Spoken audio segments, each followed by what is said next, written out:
انسانی طبیعت کا نا ایک مزاج ہے کہ آپ کے کپڑوں پر کوئی داغ لگ جائے نا تو آپ پریشان ہو جاتے ہیں.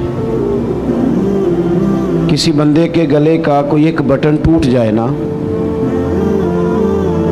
تو کوئی اور بندہ اسے نوٹ کرے نہ کرے، وہ بندہ خود بڑا پریشان رہتا ہے کہ میرے گلے کا بٹن ٹوٹا ہوا ہے. یہ بات بوجھ بن جاتی ہے. آپ پڑھے لکھے بھی ہوں، مالدار بھی ہوں، وزادار بھی ہوں، ساری آسانیاں موجود ہوں، صرف آپ کے کپڑے میلے کچیلے ہوں تو آپ سے کہا جائے نا کسی جگہ جانا ہے چلو، تو فوراً لوگ کہتے ہیں پہلے مجھے غسل کر لینے دو، کپڑے بدل لینے دو، پھر میں چلوں گا. آپ کسی کے گھر جا رہے تھے، اس کے گھر میں بہت کھلی جگہ ہے بٹھانے کی اور کھانا کھلانے کے لیے وسیع دسترخوان ہے، ساری آسائشیں اور آسانیاں موجود ہیں، لیکن اس نے گھر کی صفائی نہیں کی ہوئی. آپ اچانک اسے کہیں میں آ رہا ہوں تو وہ کہتا یار تو نے بڑی زیادتی کی، تو مجھے فون کرتا میں صفائی تو کر لیتا. انسان کی طبیعت کا یہ تقاضا ہے کہ وہ صفائی کو، ستھرائی کو پسند کرتا ہے. کوئی ایک آدھ بوجھ رہ جائے اسے دشواری ہوتی ہے، دقت محسوس. اس کی آواز اگر کھل سکتی ہے تو کھولیں ذرا تھوڑی سی. اسے دشواری ہوتی ہے.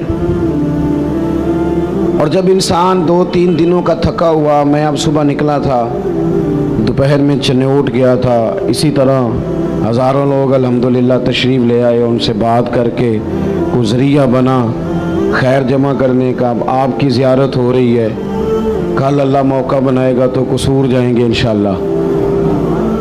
تو آپ سفر کرتے ہیں، آپ آتے جاتے ہیں، آپ لوگوں سے ملتے ہیں، تو آپ اگر آپ محسوس کریں نا کہ یار یہ نا میں نے بال نہیں صحیح، میرے بکھرے ہوئے ہیں، ٹوٹے ہوئے ہیں، تو محسوس کرتے ہیں یار کوئی دیکھے گا تو کیا کہے گا.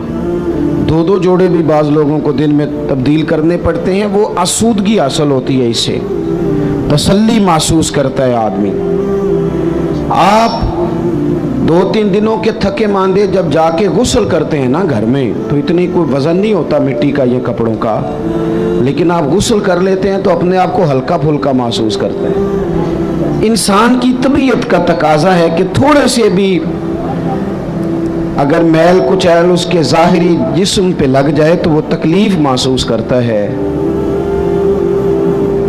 بس سمجھ لیں اس بات کو کہ اگر ظاہر پر 1-2 دھبا ہو تو بندہ بے چین رہتا ہے، تو اگر دھبے باطن پہ ہوں تو اگر دل پہ دھبے لگ جائیں نا، لالچ کا، ہرس کا، ہوس کا، حسد کا، عداوت کا، بغض کا، لوگ کہتے ہیں پتہ نہیں کیا بات ہے میں بور ہو رہا ہوں، پتہ نہیں کیا بات ہے مجھے کیا ٹینشن ہے، پتہ نہیں سارا کچھ ہے. تو میں کہتا ہوں سارا کچھ ہے پر ایک ٹینشن بھی ہے آپ کو کہ مجھے دیکھ کوئی نہیں رہا، ایک مسئلہ بھی ہے کہ میری ذرا شہرت ہو جائے، ایک پریشانی بھی ہے کہ میری بھی ذرا کبھی کوئی فوٹو آنے لگ جائے. تو اس نے بے چین کر دیا، بے قرار کر دیا. آپ کے پاس سارا کچھ ہے لیکن وہ جو بھائی تھوڑا سا 4 پیسوں میں آگے نکل گیا وہ برداشت نہیں ہو پا رہا، اس نے اندر جوار بھاٹا برپا کر دیا ہے باطن میں. یہ جو اندر کے دھبے ہوتے ہیں یہ انسان کو بے چین کر دیتے ہیں، بے قرار کر دیتے ہیں. ویسے وہ دوائیاں کھاتا پھرتا ہے، دم کراتا پھرتا ہے، علاج کراتا پھرتا ہے، لیکن رب فرماتا ہے میں نے تمہارا علاج کر دیا ہے. مالک کس طرح؟ فرمایا میں نے تمہیں اپنا محبوب جو عطا فرمایا ہے. کما ارسلنا فیکم رسولا منکم یتلو علیکم آیاتنا ویزکیکم. فرمایا میں نے تمہیں میں سے تمہیں رسول دیے ہیں، وہ تم پر میری آیتیں پڑھیں گے اور تمہیں پاک فرما دیں گے. جب تزکیہ ہو جائے گا نا، اندر کی صفائی ہو جائے گی، پاکیزگی ہو جائے گی، تو پھر کوئی مکان نہیں حضرت بلال حبشی کے لیے رہنے کے لیے، کوئی مکان نہیں، مسجد میں سوتے ہیں. پھر کوئی مکان نہیں ان کے پاس، کوئی ان کے پاس جائیداد نہیں، کوئی مال نہیں، سادہ کپڑے پہنتے ہیں، کوئی ظاہری عہدہ نہیں. لیکن حال یہ ہے کہ محبوب فرماتے ہیں معراج سے واپس آ کر بلال کیا عمل کرتے ہو؟ یا رسول اللہ کیا ہوا؟ فرمایا میں معراج پہ گیا تھا، میں نے تو تمہارے چلنے کی آواز جنت میں بھی سنی ہے. جب آپ اندر سے مطمئن ہو جاتے ہیں. 2-3 باتیں آپ کی خدمت میں عرض کرنی ہے. طبیعت جب تک بے لوث نہیں نہ ہوتی، تک اخلاص نہیں آتا تب تک اطمینان نہیں ہوتا. یہ جو لالچ ہوتا ہے نا، ہرس ہوس طمع، یہ اتنی بڑی گھٹن ہے کہ آپ، اور یہ اتنا بڑا لالچ کا، ہرس اور ہوس کا پیٹ اتنا بڑا ہوتا ہے کہ اس میں سارے خزانے بھی ڈال دیے جائیں تو یہ پیٹ بھرتا نہیں.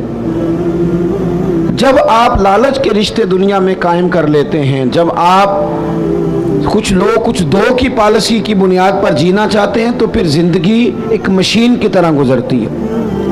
پھر انسان انسانوں سے نہیں ملتے، جیبوں سے ملتے ہیں. پھر آج جو حال ہم ارد گرد دیکھ رہے ہیں کہ ایوان اقتدار سے لے کر بچی اور بچے کا رشتہ طے کرنے تک ہر چیز سے پہلے دولت دیکھی جاتی ہے، ہر چیز سے پہلے سرمایہ دیکھا جاتا ہے.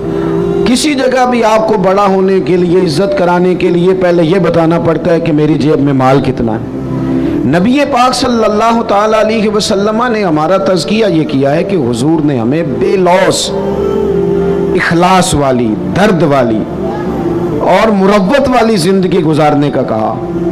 حضور علیہ السلام کی مکمل سیرت کو آپ پڑھیں گے نا میرے عزیزوں، تو یک طرفہ نیکی کا کہا حضور نے. یک طرفہ نیکیاں تجارت نہیں ہوتی کہ سامنے والا بھی کرے گا تو میں بھی کروں گا. حضور نے فرمایا نیکی یک طرفہ کرنی ہے. اپنی سیرت میں فرمایا، اپنے عمل سے فرمایا. نیکی یک طرفہ کیا معنی ہے؟ کوئی کرے نہ کرے، ہم مدینے والے کے ماننے والے ہیں، ہم نے نیکی کر کے چھوڑنی ہے. اخلاص جب آ جاتا ہے نا، للہیت جب آ جاتی، کوئی 24 گھنٹوں میں 2 کام تو بندہ صرف اللہ کی رضا کے لیے کرے. 2 کام تو اللہ کی رضا کے لیے کرے. ایک تو اللہ کی ہر کام میں دکھاوا ہے، ہر کام میں تسن. بڑا بڑا مذہبی، یہ مذہبی سٹیج ہوتا ہے نا ہمارا، یہ مذہبی سٹیج ہے. یہ ہونا چاہیے نا بڑا اخلاص والا، بڑا درد والا. لیکن اگر کوئی سماجی آدمی، سیاسی آدمی رہ جائے سٹیج پہ بیٹھنے سے، تو ہو سکتا ہے سویرے لڑائی شروع ہو جائے. فلانی آیا، کوئی پیر صاحب اگر رہ جائیں، پیچھے رہ جائیں، تو اگلے دن ہو سکتا ہے وہ کہیں کہ آئندہ آپ کی محفل کا بائیکاٹ کرنا ہے. آپ نے تو، میں تو صدارت کے قابل تھا اور مجھے نیچے بٹھا دیا.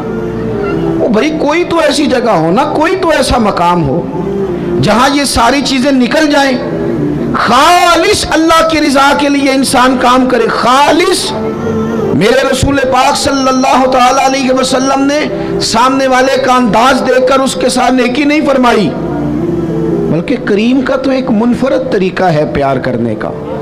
ارسلت الی الخلق، فرمایا میں مخلوق کا رسول ہوں، مخلوق کا. حضور کا تو دل غیروں کے لیے بھی بڑا دھڑکتا تھا، نہ ماننے والوں کے لیے بھی بڑا دھڑکتا تھا. بدر میں جو لوگ آئے تھے وہ کوئی پھول کی پتیاں لے کے تو نہیں نہ آئے تھے. بدر میں جو لوگ آئے تھے وہ گھی شکر لے کے تو نہیں نہ آئے تھے، وہ تو تلواریں لے کے باقاعدہ لڑنے کو آئے تھے.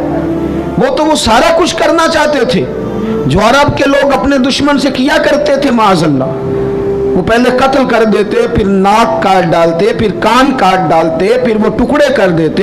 وہ تو وہ سارا کچھ کرنے آئے تھے. اللہ نے مسلمانوں کی مدد کی.